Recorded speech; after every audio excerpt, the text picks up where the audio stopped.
Bienvenidos, vamos a imaginar por un momento un cristianismo muy diferente al que conocemos. Uno donde Jesús no era el final del camino, sino quizás solo un peldaño más en una escalera hacia lo divino. Una escalera que, en teoría, cualquiera podría subir. Pues bien, hoy vamos a explorar esa fe casi olvidada. Nos meteremos de lleno en una batalla ideológica fascinante que acabó definiendo no solo lo que el cristianismo es hoy en día, sino también todo aquello que pudo haber sido. Y es que, antes de que hubiera un único credo, una sola Biblia, el cristianismo primitivo era un auténtico hervidero de ideas. Un mercado donde competían literalmente múltiples versiones de Jesús. Para algunos, su cuerpo era pura ilusión, un fantasma.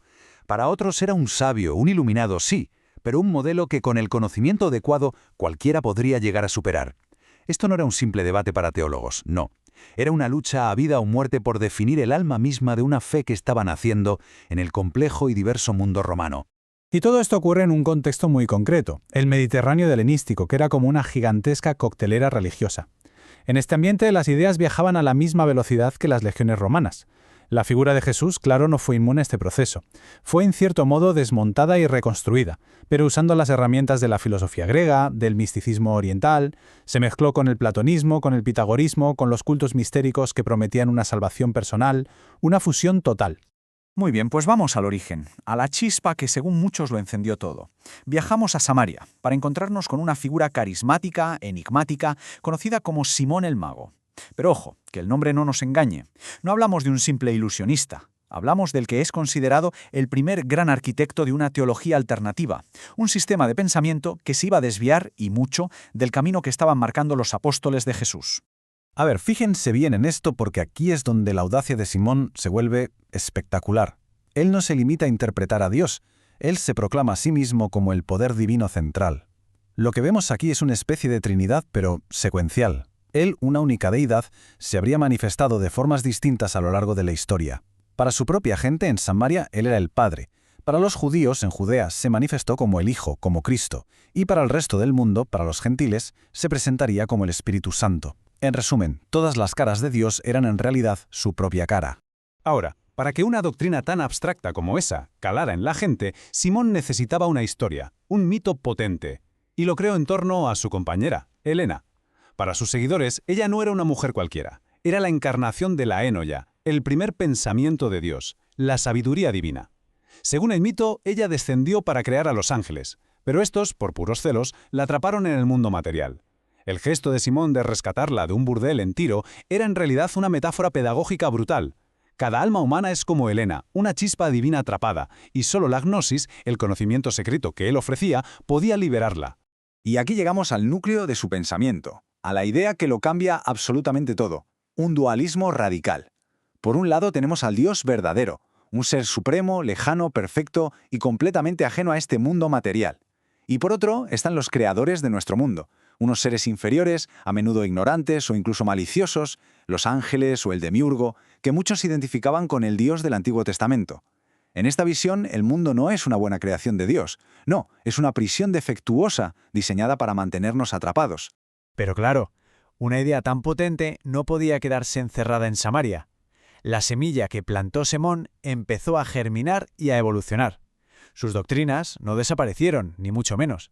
Se fueron transformando, volviéndose más y más sofisticadas a medida que viajaban por el imperio y llegaban a los grandes centros intelectuales de la época, como Antioquía o la Gran Alejandría. En la cosmopolita Antioquía, por ejemplo, un discípulo de Simón llamado Menandro, digamos que simplificó el mensaje e hizo la oferta mucho más atractiva.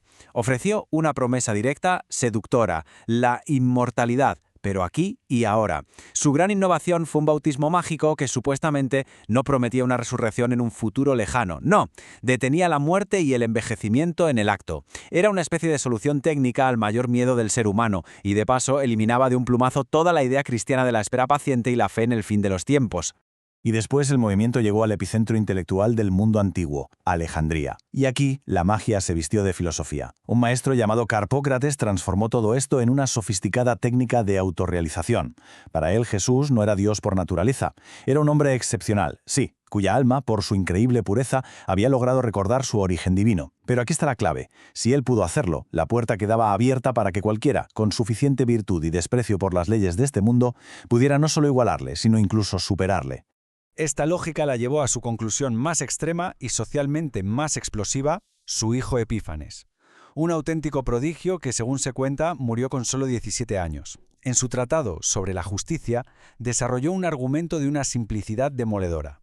La verdadera justicia de Dios es la igualdad y la comunión absolutas. A ver, si Dios da el sol y el aire a todos por igual, entonces la propiedad privada, las leyes humanas e incluso el matrimonio son violaciones antinaturales de esa ley divina. Abogaba por un comunismo radical donde el mandamiento de no codiciarás era un invento absurdo del Dios creador inferior para reprimir la naturaleza que el Dios verdadero nos había dado. Finalmente, toda esta mezcla, este sincretismo cultural y religioso, alcanzó su máxima expresión en el mismísimo corazón del imperio, en Roma, con una seguidora de Carpócrates llamada Marcelina.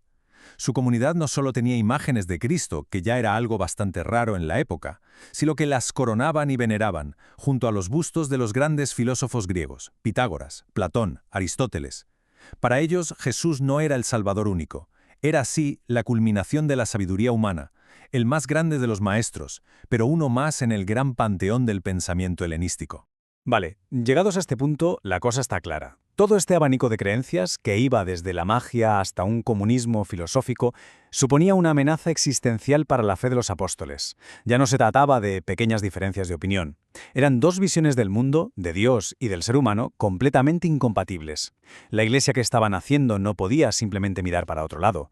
Estaba obligada a definirse, a trazar una línea y a dar una respuesta contundente. Y la respuesta no fue solo un debate de ideas. Ante un desafío tan multiforme, la Iglesia no se limitó a escribir tratados. Lo que hizo fue forjar una identidad. Construyó toda una estructura defensiva, institucional, teológica y pastoral, diseñada para proteger sus enseñanzas y, sobre todo, para ofrecer claridad y seguridad a los creyentes que vivían en un entorno religioso que podía ser tremendamente confuso. La estrategia de la ortodoxia, la verdad, fue brillante. Se apoyó en tres pilares fundamentales. Primero, frente a la avalancha de evangelios y textos secretos, establecieron un canon de escrituras, una lista cerrada de textos considerados auténticos. Segundo, frente a los maestros que se autoproclamaban iluminados, opusieron la sucesión apostólica, una cadena pública y verificable de obispos que podían trazar su autoridad hasta los mismos apóstoles. Y tercero, frente a las complejas y enrevesadas cosmologías gnósticas, crearon la regla de fe, un resumen simple y claro de las creencias esenciales, el germen de nuestro credo, que cualquiera podía aprender y usar como filtro. Pero la respuesta no fue solo doctrinal, no fue solo estructura. A nivel pastoral, en el día a día de la gente, la Iglesia libró una batalla clave por el valor del mundo físico. Se opuso frontalmente a ese desprecio gnóstico por el cuerpo y la materia. Frente a la idea del cuerpo como una cárcel, la Iglesia insistió: la creación es buena, el cuerpo es, en palabras de Tertuliano, el quicio de la salvación, y la encarnación real, física de Cristo santificó para siempre este mundo material.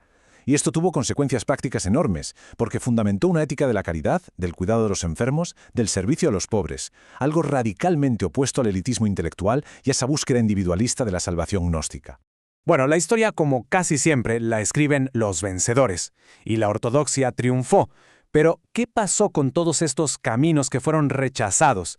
Y sobre todo, ¿por qué esta antigua batalla teológica de hace casi 2000 años sigue importando hoy?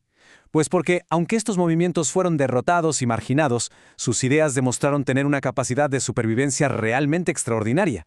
Esta línea de tiempo nos muestra la evolución completa, desde la chispa de un líder carismático, casi mágico, en el siglo I, pasando por una sofisticación filosófica increíble en el segundo, hasta su eventual derrota por la estructura ortodoxa.